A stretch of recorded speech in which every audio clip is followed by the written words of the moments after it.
regard to access control, the committee has been very active in dealing with a number of issues this year. Some of them have been referred over to the covenants, and you'll hear some of that addressed during the covenants portion of the presentation. And the gentlemen and people on the committee have been involved in both the implementation of the new upgrade as well as some of the other issues. Okay. The first thing that really ties into what Bill said is after the survey, albeit the small response, there was some clear patterns that addressed access control and some of the issues there. Post orders were changed and revised. One of the things had to do with parking enforcement, which we're still trying to improve and cite. One of the issues there deals with the rover, whether it's on duty or not on duty. We only have the rovers on duty from 3 p.m. to 6 a.m., 7 a.m. I think is what the shifts are, 2 shifts. So there is no rover on in the other periods. So there's nobody to respond to some of these things, although they do make note when it's reported to dispatch.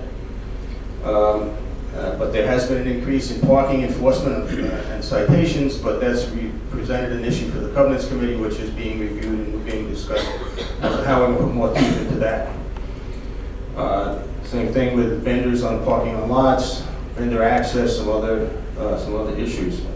And the throughput, particularly at the hotel trace gate, is expected to improve dramatically, especially since there's really no manual. The officer will not have to come out and manually write down the license plate or any of that type of thing.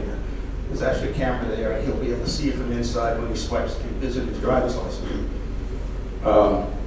So we expect that to improve dramatically going forward. I'm excited about this new upgrade, but I have a question. Using the Ocean Hammock Gate, there is no signage right now that tells renters which side to go in. Are we going to update the signage? Because right now they tend to come in the resident gate and they won't be able to get through. Yeah, I noticed that, and we've noticed it on the gate, that the hotel trace gate is the primary gate.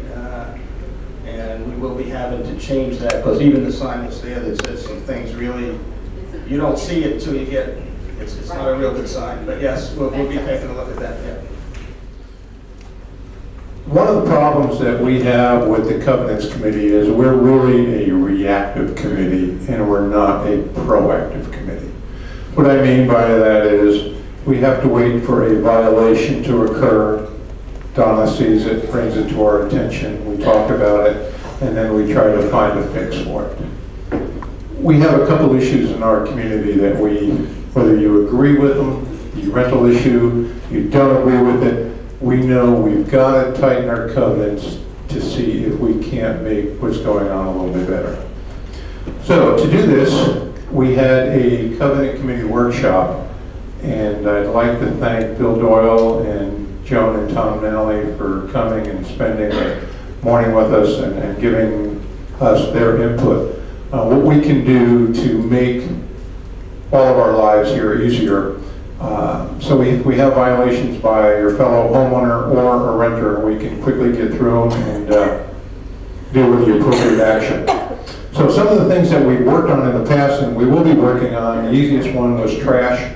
You all got the notice that says trash. If you're going to put it out, it needs, the night before pickup, it needs to go into a covered container, no longer white bags, plastic bags, etc.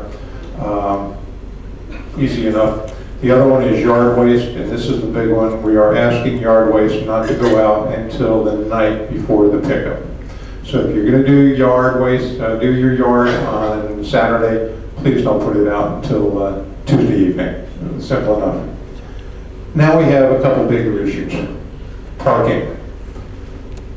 First thing we're going to do, make sure is our community guidelines are changed to reflect there is no street parking after 11 p.m., that there is street parking permitted from 6 a.m. to 11 p.m. So what does that mean? That means if you have a party at your house and all you have to do is call dispatch and say we're having a football gathering and go Giants, and we're going to have a party that'll last past 11 o'clock, and that's fine. No one is saying not to. But if you're going to have a car parked on the street all night you could be subject to a violation. We'll talk about that here in a moment.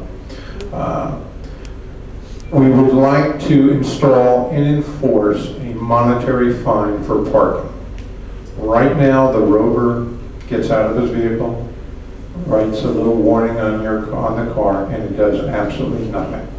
It goes to May Management for the Cinnamon Beach violators, it goes to Leland for everyone else, and there's nothing done. There's nothing we can do.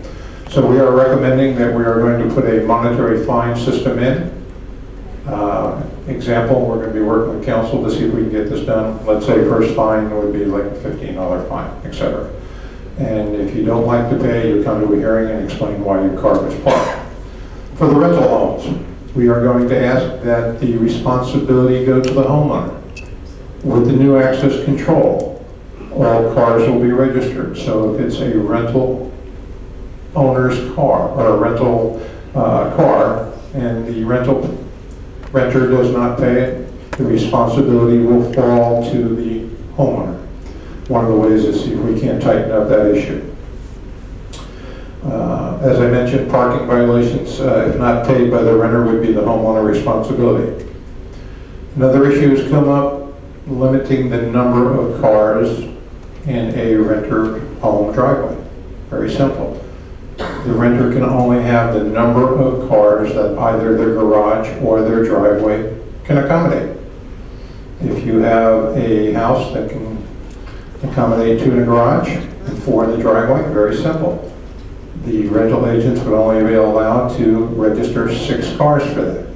And along with that, we are going to ask the homeowners, such as ourselves on Hammock Beach Circle, where you do have a sidewalk, that your car will not be parked where it will impede pedestrian traffic on the sidewalk.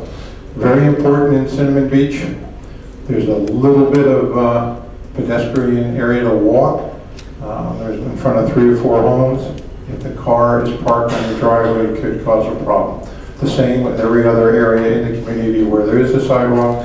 Please keep the cars off backing onto the sidewalk. Lastly, on the last one, if you need to park a car on the street during from 6 a.m. to 11 p.m., we're asking that they go in the driveways first and only as a last resort on the street. Simple enough. Last one, rental home issues. We are going to ask that all rental homes must register with our OHPOA management. Well, that's legal. There has in the past been rental homes in our community that they invite their renters in as guests. They're not guests, they're renters. So this way we know exactly which homes they are, and if there's an issue, we can deal with it. And you've already heard Ken talk about how they're going to deal with that on the Access Committee. We are going to ask that all rental homes or vacation rental agencies have a designated property manager, that we will know who that property manager is, and that person would be available 24/7. And I'm not saying, because I know there's one in Cinnamon Beach, and I personally think he does a pretty good job, and I don't know if we're going to wake him up at 3 o'clock in the morning. But if there's a problem with the renter, whether it be a car, whether it be a garage open all night, whatever the issue would be, we would know exactly who to call. Lastly, that we'll ask on the communications committee, we're asking the rental agencies who do have homes, that we'll have a list of the rental agency of the homes that they do rent, and someone who is responsible for those properties that we can then call. Okay. Thank you. Chuck? Yeah, who is incurring, there's a lot of extra cost here to the residents and to the person that's renting. But who is incurring these costs? What costs are you referring to? Costs, everything that's stepped up another notch here. And there's a lot of other costs we started figuring out. The rental unit is being used for a week or so, people are in or out. The gates are much busier. I can tell you this, and that goes to an access. I do know Vacation Rental Pros pays for extra people at the hotel Trace Gate. I do know they do pay for someone to come into the community on Saturday, because most of the renters and on Saturday to pick up trash for those homes so it does not become an eyesore to the community. If there's any other costs that you can think of, the cost to the security for picking, stopping, and taking my trash can to the side of my house if I'm out of town, I guess we're all going to pick up on that, but that's something that we'll possibly all be using, asking for that service at some time during the day. If there's any other costs, please let us identify them, and I guess we'll deal with it. Doug? Frank, what authority does a broker actually have? I mean, they're not cops, so if a renter refuses to take corrective action, what's the next step by the broker? They would normally call the sheriff,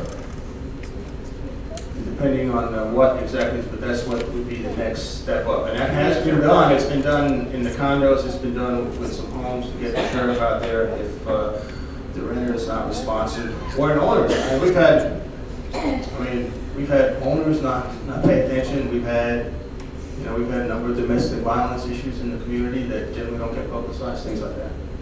And the sheriff gets called. And the sheriff would respond to the car parked on the street after 11 o'clock and knocks on the door, move your car, and they say no. So actually, the broker would probably just cite the car right now. They don't go up to the door. It's like issuing a ticket, which is one of the reasons we're trying to work out something that can make it automatic as opposed to having you go through the hearing process. It's the cumbersomeness of the process after the act that causes a delay and makes really the rule meaningless, which is what they're trying to, that Frank and are trying to. We're trying to make it an escalating fine system. First fine is $15, second fine for that household will be $25. We're trying to get some teeth in it.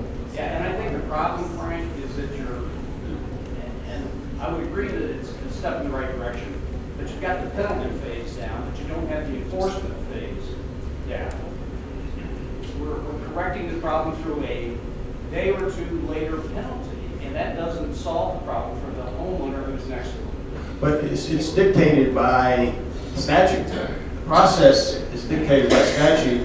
And the parking on the street violation is a covenants violation of ours. It's not a violation of Flagler County law. So the sheriff's office is, for that type of issue, can't do it, which is why you look at the increased fines. Well, one of the things that we can do is, and we had mentioned first fine 15, second one 25, maybe the third one is towing. Right? Trying to, and we're not a police state, but we're trying to make, and you're absolutely right, if there's somebody in your neighborhood that's renting a home, you don't want to have 10 cars. But if they have more cars than allotted, then it becomes an issue with the agents, with the rental agency, and they should have never had that number of cars permitted to come in. And that's been some of the problems that we've had in the past that the new access will hopefully limit. Bill? Doesn't the onus fall on ultimately if they don't pay the fine, the renters don't pay the fine per se? Doesn't the onus fall on the owner of the property? That's what we're trying to do, yes. So ultimately, Yes. if that's the case, that will change the behavior and provide a sense of urgency for the owner to really enforce those rules. Well, hopefully, because the other thing is every agency gets a deposit from a renter. So there's money there that we can go after. Again, trying to be more proactive than reactive. Lastly, before I go, whether the rental issue deal gets passed or not, that's up to say. But I do know as a community, we need to work together to stop some of the things that have happened. Cooperation among ourselves is going to be the key. Working with the Covenants Committee will be the key. Letting security and then Donna know we will do everything that we possibly can. So some of the problems in the past, they stay problems of the past. And we look forward to a good season this year and not pit neighbor against neighbor. That's it.